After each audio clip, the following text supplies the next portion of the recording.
Hello, my friend. I am very happy you are here today. Have you ever studied English for hours only to forget everything the next day?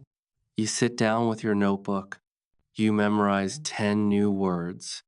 You repeat them again and again. You even write them on flashcards. But the next morning, they're gone. Your mind feels empty, like you never studied at all. You sigh, close your book, and whisper to yourself, maybe I'm just not good at remembering things. If that sounds like you, let me tell you a story. A story about a boy who thought the same thing. His name was Tom, and for most of his life, he believed he had a terrible memory. But one day, everything changed. Tom was a quiet, curious boy. He loved learning, but he always struggled to remember what he learned. In school, he could never remember dates in history. He forgot math formulas, English words, and even the names of his friends' pets. Every time he tried to study, he would feel excited for a few minutes, but soon frustration would take over. He would close his book and think, why do I forget so fast? Maybe I'm just stupid. His teacher once told him, Tom, memory is like a muscle. You have to train it. But Tom didn't believe that. He thought memory was something you were born with. You either had a good one or you didn't.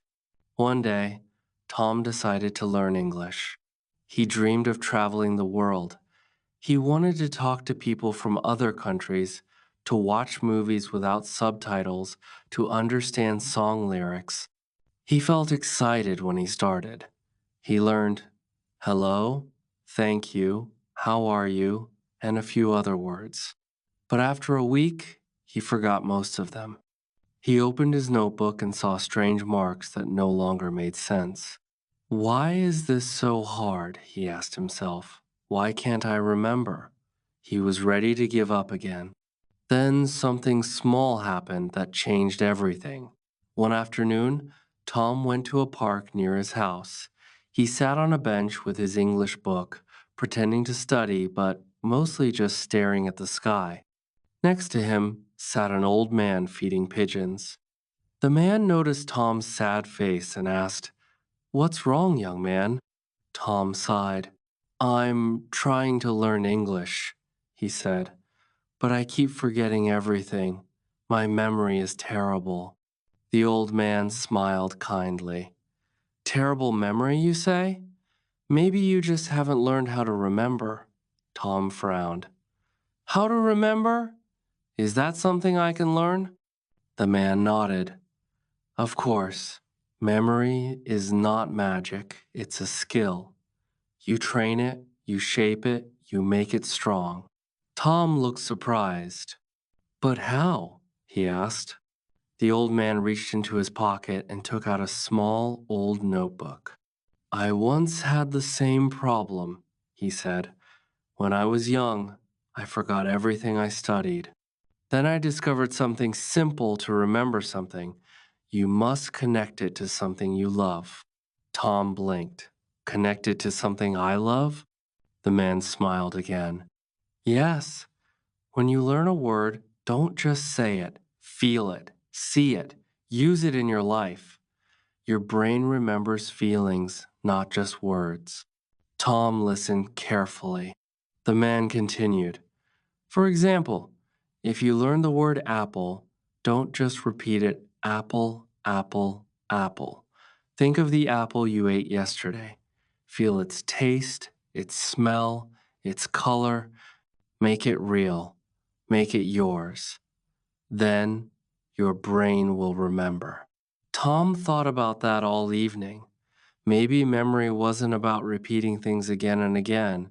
Maybe it was about making them meaningful. That night, he decided to try something new. Asterisk, asterisk. He opened his English notebook and looked at the word book. Instead of repeating it, he picked up his favorite book from the shelf. He touched it, smelled it, opened it, and said softly, "Book," smiling slowly. He imagined himself reading an English book one day and understanding every word. Suddenly, the word didn't feel empty, it felt alive. The next morning, he woke up, and guess what? He still remembered the word. That small success gave him hope. So he tried again. The next day, he learned the word Sunday. He went outside, looked at the sky, and said softly, Sunday. He felt its warmth on his skin. He closed his eyes and whispered, Sun, again. He didn't just say the word, he lived it. And he remembered it. Little by little, something began to change inside him. He stopped memorizing words like a robot. He started living them like moments. Each word became a tiny story. Rain reminded him of his childhood. Smile reminded him of his mother. Dream reminded him of his future. One day, his teacher asked the class to give a short speech in English. Tom was terrified. His hands were shaking. His heart was beating fast. I can't do it, he thought. I'll forget everything. But then he remembered what the old man had told him. Connect it to something you love. So instead of writing a boring speech, Tom wrote about his dream to travel the world. When he stood in front of the class, he took a deep breath and started speaking. His voice was trembling at first, but as he spoke about his dream, his words came naturally. He remembered every line because every word meant something to him. When he finished, his classmates clapped. His teacher smiled proudly. And for the first time, Tom felt that his memory wasn't broken. It was awakening. From that day, Tom changed the way he studied. He started keeping a memory journal. Every time he learned a new word, he wrote a small story or drew a picture about it. When he learned coffee, he drew a cup of coffee and wrote, I drink coffee in the morning. When he learned friend, he drew himself and his best friend smiling together. Soon, his notebook was full of colors, emotions, and memories. Learning English was no longer painful. It was fun, creative, and personal. Of course, there were still bad days. Sometimes he forgot words again. Sometimes he felt tired and wanted to quit. But every time he thought of giving up, he remembered the old man's smile and his gentle voice. To remember something, make it yours. That sentence became his secret weapon. He whispered it whenever he felt lost. Slowly, word by word, sentence by sentence, Tom's English grew. His memory grew too. And something else grew inside him, confidence. A few years later, Tom got a chance to study abroad. He moved to another country where everyone spoke English. The first few weeks were difficult. People spoke fast. He made mistakes. Sometimes he didn't understand what others said. He felt embarrassed. He laughed nervously. But he never stopped trying. Every night, he would write in his memory journal.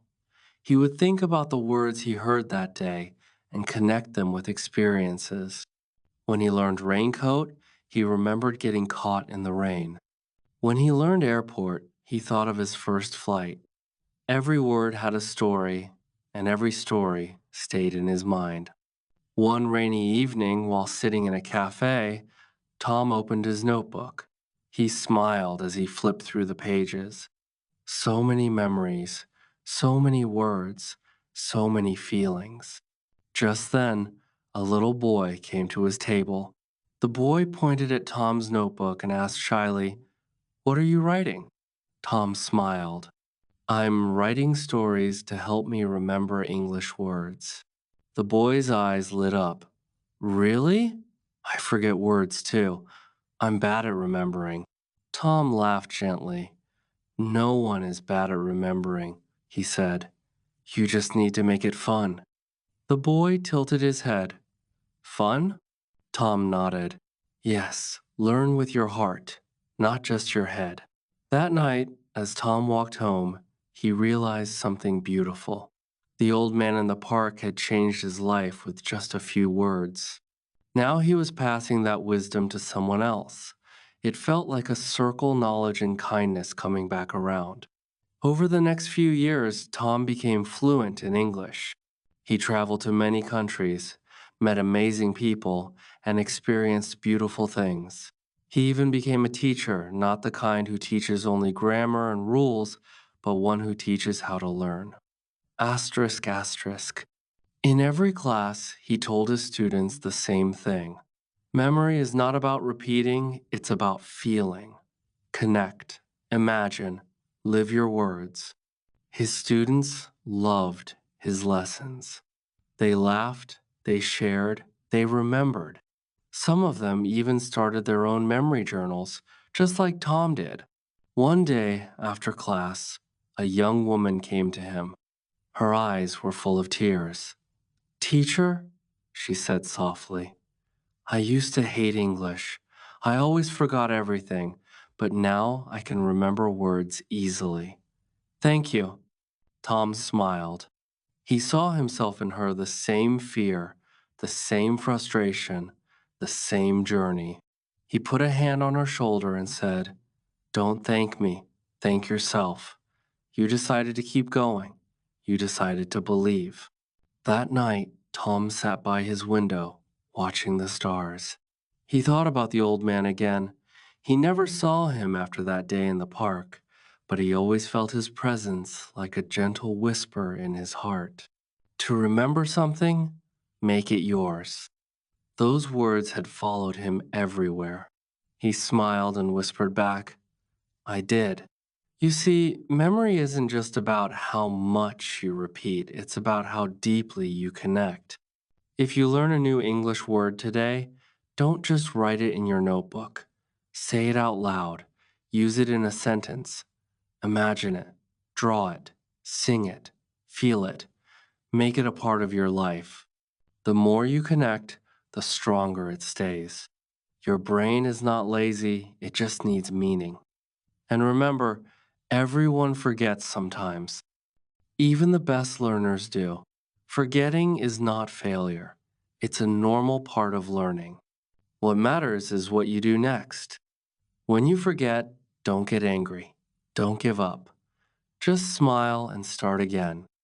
Each time you return to a word, your memory gets stronger.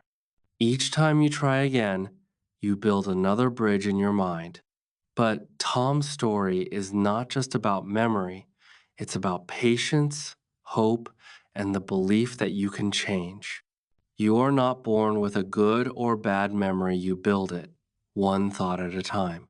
So the next time you forget something, remember this story. Remember Tom. Remember the old man. Remember that learning is not about perfection, it's about connection, it's about love. And maybe one day, when you're sitting in a cafe or walking in the park, someone will come to you and say, "I can't remember words. I'm bad at learning." And you'll smile and tell them, "No one is bad at remembering. You just need to make it yours." That's how wisdom travels from heart to heart, from learner to learner.